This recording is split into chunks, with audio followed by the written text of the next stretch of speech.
அத்தியாயம் 11. பாலுவின் mechanic shed. பல நாள் கழித்து வந்திருப்பதால் வண்டிகள் குவிந்திருந்தன. சில கஸ்டமர்கள் பாலு இல்லாததால் வேறு கடைக்கும் மாறிவிட்டிருந்தனர். அசிஸ்டண்டான டப்பாவால் ஓரளவுக்கு தான் கஸ்டமர்களை சமாளிக்க முடிந்தது. எனவே பாலு வந்த வேகத்தில் வேலையில் மூழ்கிவிட்டான். சிவன்மலைக்கு போனது முதல் இன்று காலை பொன்னி வீட்டில் சொன்ன எதுவும் அவன் நினைவில் இல்லை. அப்படி ஒரு வேளையில்தான் சிலர் அவனை பார்க்க காரில் வந்து இறங்கினர். கோட் சூட் போட்டு கையெல்லாம் கட்டி இருந்தனர். பாலுவும் அவர்களை வணக்கம் சொல்லி வரவேற்றான். அவர்களில் வயதான ஒருவர், நீங்க தானே மெக்கானிக் பாலு என்று கேட்டார். ஆமா சார், நீங்க யாரு? சொல்றேன். முதல்ல உங்களுக்கு எங்களோட வாழ்த்துக்கள். எதுக்கு சார்? நீங்க ரெகுலரா அண்ணாமலைங்கிறவரோட பெட்ரோல் பங்க்ல தானே பெட்ரோல் போடுவீங்க? ஆமா சார், அந்த பங்க்ல கஸ்டமர்களை கவர்றதுக்காக பெட்ரோ கார்டு ஸ்கீம் ஒன்று கொண்டு வந்து நீங்களும் ஒரு கார்டை வாங்கினீங்க தானே? ஆமா சார், அதுக்காக 500 ரூபா கூட நான் கட்டினேன். கரெக்ட். அந்த கார்டு தரும்போது ஒரு பிரைஸ் ஸ்கீம் அறிவிச்சிருந்தோம், ஞாபகம் இருக்கா? பாலு மனதுக்குள் அது குறித்து தேடி பார்த்தான். சரியாக நினைவுக்கு வரவில்லை. இப்ப என்ன சார் அதுக்கு? சரிதான், அந்த ஸ்கீம்ல உங்க கார்டுக்கு பிரைஸ் விழுந்திருக்கு. அதுவும் முதல் பரிசு. முதல் பரிசு என்னன்னு தெரியுமா? இப்ப ஞாபகம் வந்துடுச்சு. தங்கம் தானே முதல் பரிசு? கரெக்ட், 1 கிலோ தங்கம். வா, நிஜமாவா சார்? இல்லைன்னா எதுக்கு உங்க மெக்கானிக் ஷெட்டை தேடி கூட்டமா வரப்போறோம்? அவர் கூற, அவரோடு வந்த ஒரு வீடியோகிராஃபர் பாலுவை சுற்றி வந்து படம் பிடிக்க தொடங்கினார். டப்பாவும் பாலுவை ஒட்டி ஒட்டி நின்று கொண்டு போஸ் கொடுத்தான். பாலுவுக்கு 1 கிலோ தங்கம் பரிசு என்ற விஷயம் ஒரு நம்ப முடியாத அதிசயமாக தான் இருந்தது. அப்படியே பூமியில் மிதக்கிற மாதிரி, எல்லாமும் உள்ளுணர்வு. பொன்னி சொன்னதும் அவ்வேளையில் ஞாபகம் வந்தது.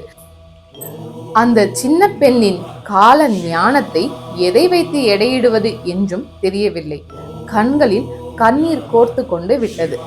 தம்பி, இந்த பரிசு உங்களுக்கு ஒரு விழா நடத்தி மேடையில வச்சு தருவாங்க.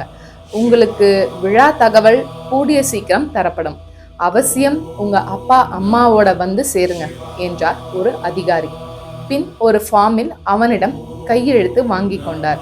திரும்பவும் ஒரு முறை அவன் கையை பற்றி குலுக்கிவிட்டு எல்லோரும் வந்தது போலவே காரில் ஏறி திரும்பி போனார்கள். அதிகபட்சம் 15 நிமிடம். பாலு வரையில் வாழ்க்கையில் ஒரு புதிய வெளிச்சம் நுழைந்து விட்டது போலவே உணர்ந்தார். அண்ணா, சாமியா பார்த்து தானே உங்களுக்கு தங்க நகையா தந்திருக்கு. 3 அக்காங்களுக்கும் சீர் செய்ய நீங்க கஷ்டப்பட வேண்டாம் என்று டப்பா அந்த தங்கத்தின் தேவையை தானறிந்த விதத்தில் ஞாபகப்படுத்தினான்.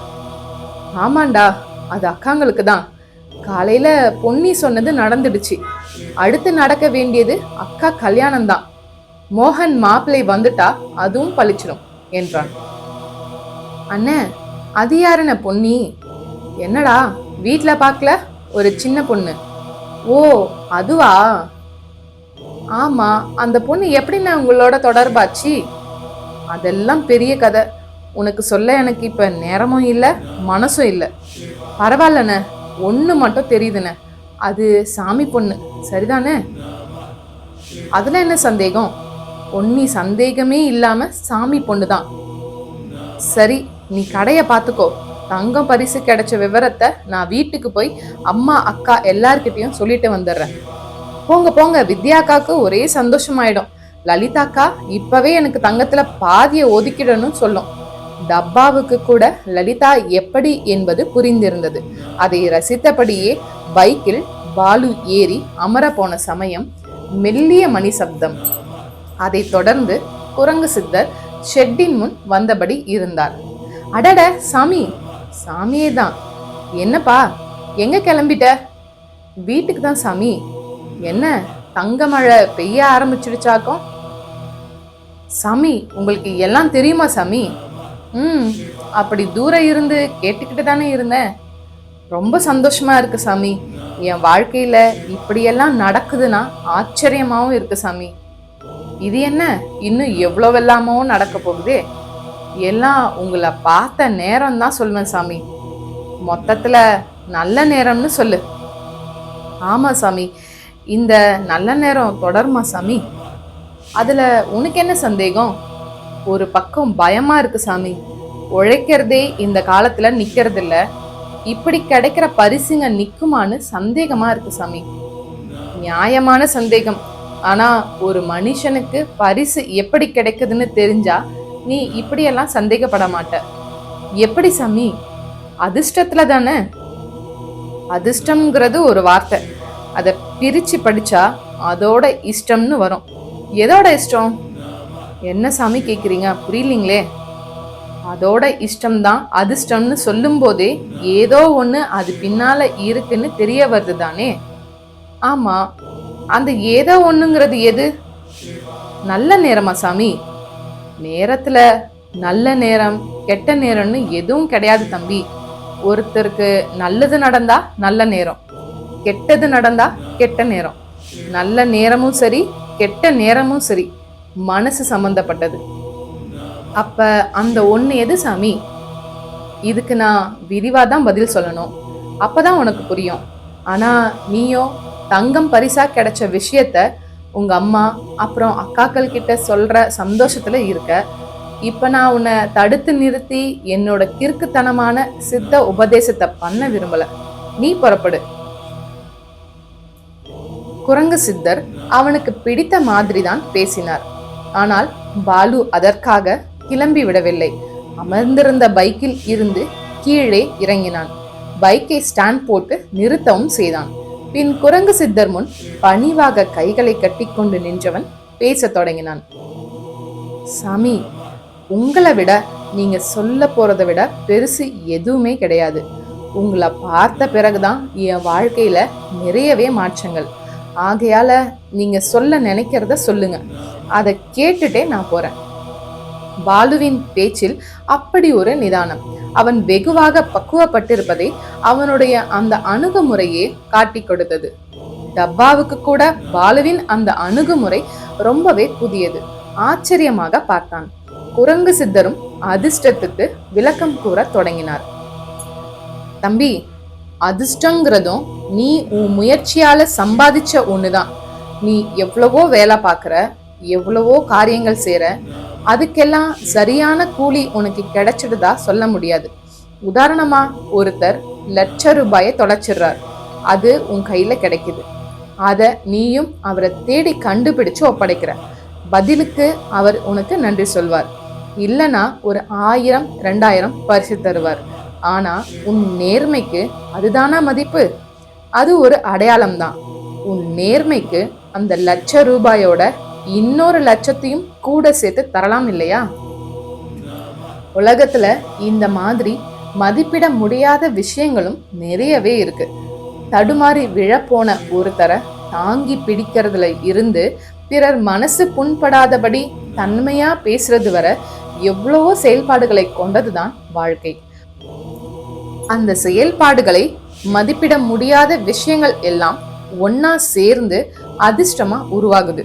குரங்கு சித்தர் புதிய கோணத்தில் சொன்ன அந்த விளக்கம் பாலுவை வெகுவாகவே யோசிக்க வைத்தது.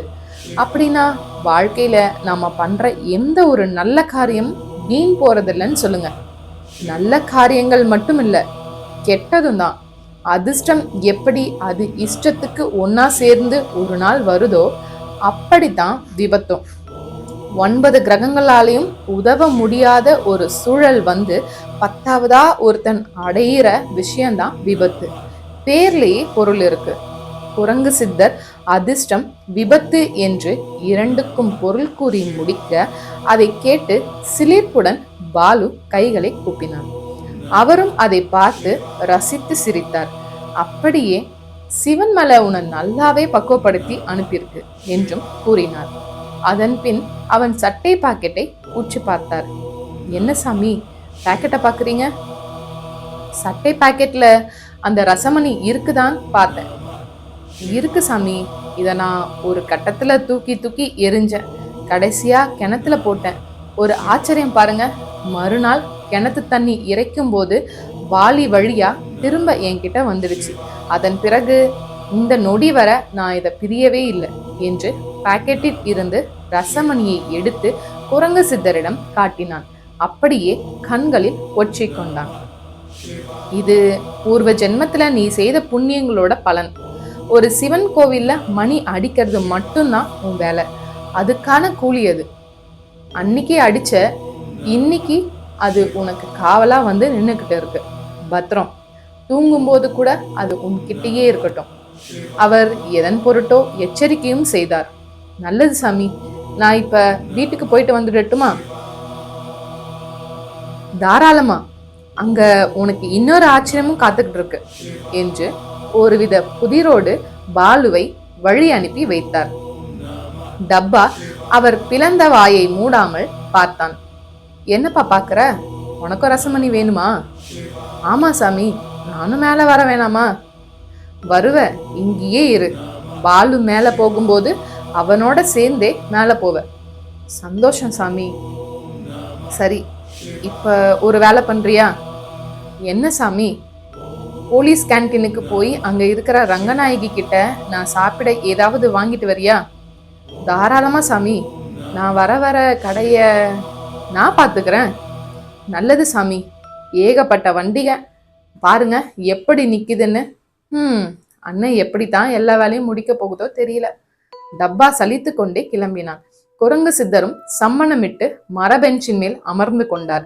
தொடையை தட்டியபடி கர்நாடக சங்கீதத்தில் ஒரு கீர்த்தனையும் பாட விரும்பி அதற்காக முணுமுணுத்த போது என்கின்ற சீற்றம். அவர் கவனமும் சீற்றம் வந்த பக்கம் திரும்பியது. அவர் எதிரில் நாகபரணி பூனைக்கண் பளபளப்போடு கூர்மையாக குத்தீட்டி போல் பார்த்தபடி. அடட, இச்சாதாரியா? குரங்கு சித்தரிடம் ஒருவித இலக்காரம். என்ன குரங்கு சித்தா, இங்க எல்லாருக்கும் காவல் நீதானா? காவலா? நானா? குரங்கு சித்தர் சற்று கேலியாக சிரித்தார். காட்டுல தவம் செய்ய வேண்டிய நீ இப்படியோட கடை முன்னால உட்கார்ந்து இருக்கத என்னன்னு சொல்ல? நீ என்ன வேணா சொல்லி இச்சாதாரி, உன் இஷ்டம். குரங்கு சித்தர் திரும்ப சிரித்தார். குரங்கு சித்தா, உனக்கு தான் எவ்வளவு அலட்சியம். என்ன நீ ரொம்ப சாதாரணமா நினைச்சிட்டல்ல? அப்படின்னு நீ தான் சொல்ற இச்சாதாரி. நான் அப்படியெல்லாம் நினைக்கல. அப்படின்னா என்கிட்ட இப்படி இலக்காரமாவா பேசுவ? என்ன செய்ய, நீ பழி வாங்குற உணர்ச்சியோடு உன்னை மறந்து அலையற, காலும் கையும் இல்லாம வாயால மட்டும் வாழ வேண்டிய கட்டாயத்துல உள்ள பான்பு ஜென்மம் எடுத்தோம். உனக்குள்ள சர்வ சக்தியும் இருக்கிறதா ஒரு நினைப்பு. அதை பார்த்துதான் நான் சிரிச்சேன். நான் காலும் கையும் இல்லாத பிறப்பா? இப்ப பாக்குறியா?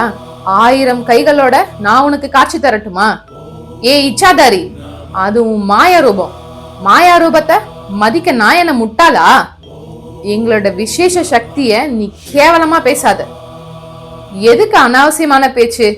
இப்ப நீ எங்க வந்த? உன்னை எச்சரிக்கை பண்ண. சரி, பண்ணிட்டியா? என்ன திரும்பவும் கேலியா? சரி, நீ நான் வாயே திறக்கல, நீயே பேசு. நானும் இனி பேசலாம் போறதில்ல. நான் யாருன்னு காட்டுறேன், நல்லா கேட்டுக்கோ. உன் காவல் உள்ள அந்த வீட்டுக்குள்ள நான் நுழைஞ்சி அங்க இருக்கிற என்னோட மாணிக்கத்தை அடைஞ்சிட்டு தான் மறுவேலை. அது ஒண்ணும் அவ்வளவு சுலபம் இல்லை. இத நீ அங்க போகும்போது தெரிஞ்சுக்குவ. அது ஏன் மாணிக்கம், அத அடையிறது மட்டும் இல்ல, நல்லா கேட்டுக்கோ. அந்த சுந்தராஜன் வேணும்னா இன்னொரு உடம்புக்குள்ள பூந்து வந்து என்னை ஏமாத்த முயற்சி செய்யலாம். ஆனா அவன் இந்த பட்டணத்துல எப்படியெல்லாம் ஏமாற போறான்னு நீ பார்க்க தான் போற. அவனை எப்படியெல்லாம் கதற விடுறேன்னு பார்த்துட்டு பிறகு சொல். நல்லது இச்சாதாரி, நீ உனக்கு தெரிஞ்சதை செய். நாங்க எங்களுக்கு தெரிஞ்சதை செய்யறோம். மற்றத ஈஸ்வரன் பார்த்துக்குவான். குரங்கு சித்தர் வானத்தை நோக்கி கைகளை காண்பித்தார். இச்சாதாரியின் கண்களில் கனல், உடம்பும் நீளமாகி விஷபாடையும் வீச தொடங்கியது. மூக்கை சினிப்பிக் கொண்டே குரங்கு சித்தர் சிரித்தார். உதடு இரண்டும் ஓம் நம சிவாய என்றது. கண்கள் இரண்டும் மூடிக்கொள்ள அவர் தியானத்தில் அமர போவதை இச்சாதாரி பரணியும் புரிந்து கொண்டான். தியானத்தில் அமர்ந்தவர்களை எந்த விதத்தில் தீண்டினாலும் அது பயங்கரமாக திருப்பி தாக்கும் என்பது மட்டும் இச்சாதாரிகளுக்கு நன்கு தெரிந்த விஷயம். எனவே கோபத்தை அடக்கி கொண்டு திரும்பி நடந்தான் பரணி. அவனை ஒரு மோட்டார் பைக்கில் அமர்ந்திருந்தவன் உச்சு உச்சு பார்த்தான். பரணியும் அவன் பார்ப்பதை கவனித்தான். அவன் பார்வை பரணியை நேரிலும் பின் பைக்கில் உள்ள கண்ணாடியிலுமாக மாறி மாறி பார்த்தது. கண்ணாடியில் ஒரு புடலங்காய் கொடியில் தொங்குவது போல பாம்பு உருவாய் பரணியின் உடல் தெரிந்ததால் அந்த மோட்டார் பைக்காரன் முகத்தில் பயமும் குழப்பமும் கலந்து கலந்து எதிரொலித்தது. பரணிக்கும் அவன் கண்ணாடியில் பார்ப்பது புரிந்துவிட்டது. தன்னை ஒருவன் அடையாளம் கண்டு கொண்டது அவனுக்கு ஒருவித எச்சரிக்கையை ஏற்படுத்தியது. அந்த பைக்காரனும் பைக்கில் மெல்ல அருகில் வந்து திரும்ப திரும்ப கண்ணாடியிலும் நேரிலும் மாறி மாறி பார்த்தான். பின் நின்று கண்களை கசக்கிக் கொண்டான். பரணிக்குள் எச்சரிக்கை கூர்மையானது. அவனை நோக்கி நெருங்கி சென்றான். அவனிடம் இப்போது பயம். நீ நீ நான் இச்சாதாரி. இச்சாதாரியா? அப்படின்னா? கண்ணாடியில பாத்தியே, அதுதான் என் சுய உருவம். இப்ப அதை நேர்லயே பார். பதிலை சொன்ன நொடி அந்த பைக்காரனின் கால் அருகே படம் திரித்த நிலையில் அவனது சுய உருவம். பைக்காரன் பதறி போய் காலை தூக்குவதற்குள் கணுக்காலில் ஒரே போடு. நகரத்தில் இச்சாதாரியின் முதல் வேட்டையும் தொடங்கியது. இந்த நாவலோட தொடர்ச்சியை அடுத்த காணொலியில பார்க்கலாம். வாழிய செந்தமிழ் செம்மொழியாய்.